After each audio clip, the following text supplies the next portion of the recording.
And we're back, YouTube. Thank you for tuning in. As always, I appreciate that. And today for another Prey video, because I've been thinking about this game for a while now. I recently posted the review, and you can find it on my channel. But I just wanted to talk to you a little bit more in detail about I think the biggest problem that this game has. I think the main problem in Prey is the fact that there isn't a lot going on as you play the game.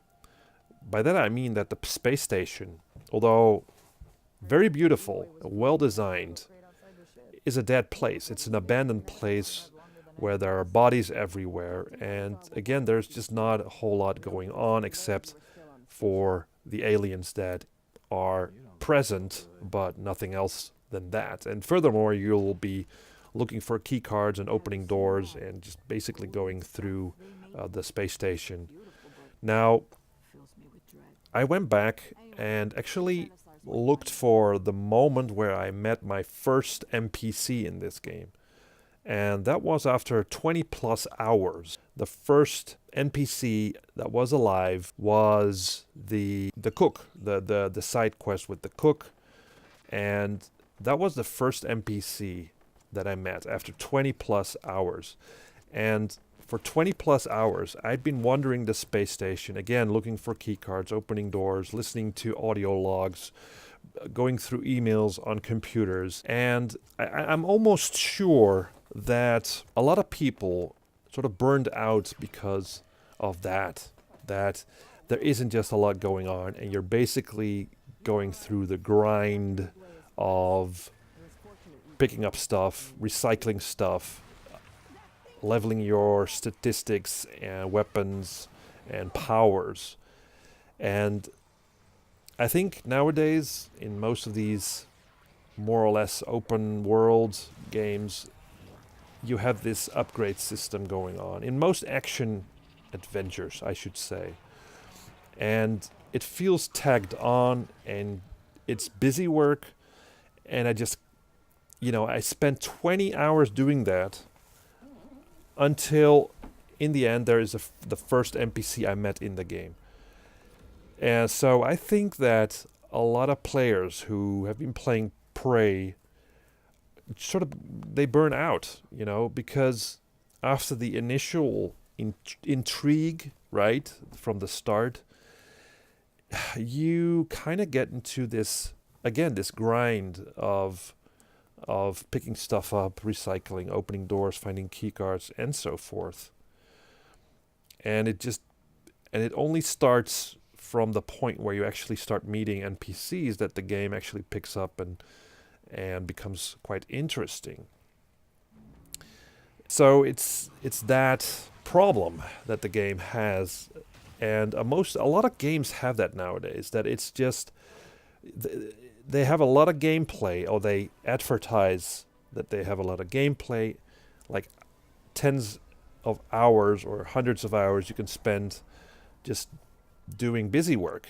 But that's not, I think, what games should be. I think games should be engaging, and games should be made so that you want to finish the game and you don't get burned out, and that the game sort of throws all kinds of balls at you. But Prey just doesn't. Even though in the end I do think it's a good game, I had a lot of fun with it.